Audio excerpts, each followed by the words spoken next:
Salut, c'est Cassiopée. Tu veux apprendre à tirer le tarot de Marseille comme un pro? Ça tombe bien, t'es au bon endroit. Je tire les cartes depuis maintenant plus de 15 ans et le tarot de Marseille est vraiment devenu mon jeu favori. En fait, c'est mon jeu favori parce que déjà, c'est le plus précis des oracles et il permet pas seulement de prédire l'avenir, il aide aussi à mieux connaître les gens de notre entourage et à mieux appréhender les situations auxquelles on est confronté. Alors, la première chose à faire, c'est de bien connaître la signification de chacune des cartes. Personnellement, je ne travaille qu'avec les 22 arcanes majeures du tarot. Il faut donc avoir en tête ce que chacune de ces 22 cartes signifie. Dans cette vidéo, je te propose de découvrir la carte de la justice, le 8e arcane majeur du tarot de Marseille. Alors c'est parti pour les mots-clés concernant la justice. La justice, c'est avant tout la carte emblématique de l'administration. C'est la carte qui représente les contrats, c'est la carte qui représente la notion d'équilibre. C'est également l'arcane qui représente les calculs et les chiffres. Et enfin, l'officialisation des choses. Le design de la carte représente une femme qui n'est pas très souriante et qui trône sur un large fauteuil. Elle tient une balance et un glaive qui sont des attributs de justice et d'équité. La justice porte le chiffre 8. C'est un chiffre qui symbolise l'infini et l'universalité. Et les personnages représentés par la justice, alors en général la justice représente les femmes quarantenaires, les femmes ayant des rondeurs, mais de manière générale plus que des personnages, c'est une carte qui représente surtout le concept d'équité et de droiture. Les forces de la justice. Donc la justice ça représente la droiture, l'équité, l'impartialité, la franchise, le sens des responsabilités, le respect des codes et des conventions, la discipline, l'esprit d'analyse et sa nature pondérée et ordonnée. Au niveau des faiblesses, la justice, ça représente aussi la froideur, la psychorigidité, l'intransigeance, l'intolérance, la sévérité, la nature procédurière, l'esprit binaire, le besoin de tout rationaliser et le manque d'hospitalité. Bref, pas très funky tout ça. Alors dans le domaine professionnel, la justice, ça représente les contrats et les procédures administratives. Le 8 associé au 7, le chariot, souvent ça signifie un CDI, alors qu'associé à l'amoureux, le 6, ça représente plutôt les CDD.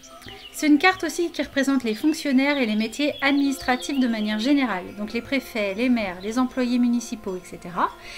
La justice représente aussi les gens qui travaillent en lien avec la justice, donc les avocats, les magistrats, les huissiers, les notaires ou éventuellement les mandataires judiciaires.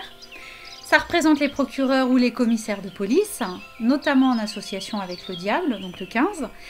La justice représente les comptables, les gestionnaires, les hôtesses de caisse, les agents de change, les statisticiens, les auditeurs ou même les professeurs de mathématiques.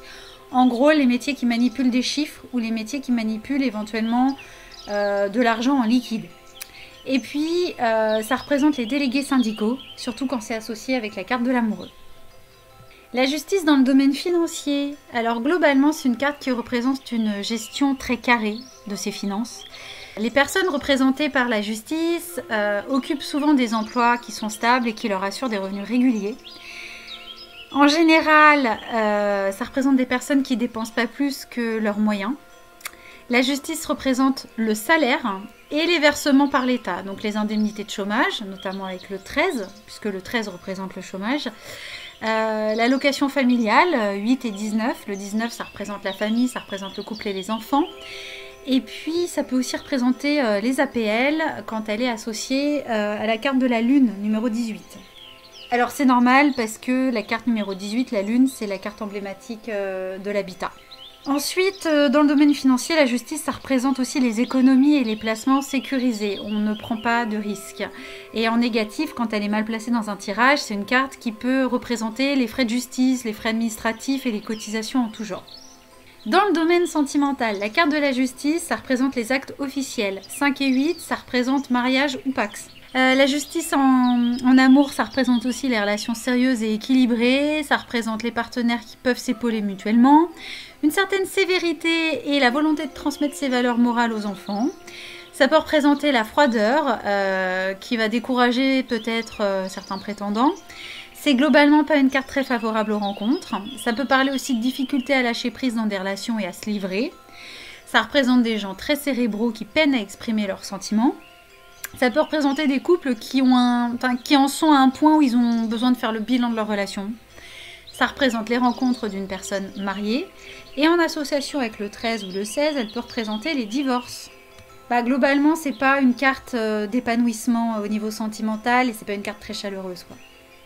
Dans le domaine de la santé et la justice, globalement représente plutôt un bon équilibre en matière de santé et une bonne hygiène de vie. Quand elle n'est pas très bien placée, ça peut représenter les pathologies liées aux problèmes de poids et aux régimes alimentaires en tout genre, que ce soit des régimes amaigrissants, tout comme des régimes spéciaux, par exemple un régime sans sel, le fait d'être végétarien, vegan, etc. Ça peut représenter le fait d'avoir du cholestérol ou du diabète, donc le diabète c'est avec la lune. Ça peut représenter une grande perte de poids, donc en général c'est positif parce que c'est volontaire quand c'est en association avec le 13, l'arcane sans nom. C'est pas forcément toujours aussi positif quand c'est en association avec la maison de Dieu, le numéro 16. Ça représente aussi les calculs rénaux ou biliaires en association avec la tempérance 14 et ou l'amoureux le 6.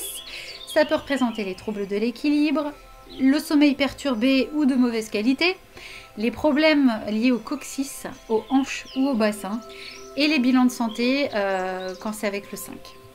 Alors la justice a aussi ses vices, à savoir la sévérité, la cruauté, l'intolérance, le sadisme, le fait parfois de prendre des sanctions qui sont disproportionnées, et enfin une personnalité d'une grande froideur, dénuée d'émotions. On est à la limite du psychopathe là, quand elle est vraiment mal placée. Je pense qu'en association avec le 15, le côté psychopathe, on est bien. Enfin, la justice rentre en correspondance avec le signe de la balance. Ça n'a pas grand chose d'étonnant, mais effectivement, pour le côté équilibre, le fait de peser le pour et le contre. Donc voilà, je pense qu'on a fait le tour des principales significations de la carte de la justice. Si cette vidéo t'a intéressé, merci de mettre un petit pouce vers le haut. Si tu as des questions, n'hésite pas à les poser dans les commentaires. J'essaierai d'y répondre le plus rapidement possible. Et je te propose de t'abonner pour retrouver les vidéos sur les 21 autres arcanes majeures du tarot de Marseille sur ma chaîne Les Jeux de Cassiopée. Enfin, si jamais tu veux une consultation privée avec moi ou te former au tarot de façon plus approfondie, tu peux me contacter à l'adresse suivante cassiopée99@live.fr. Ciao ciao!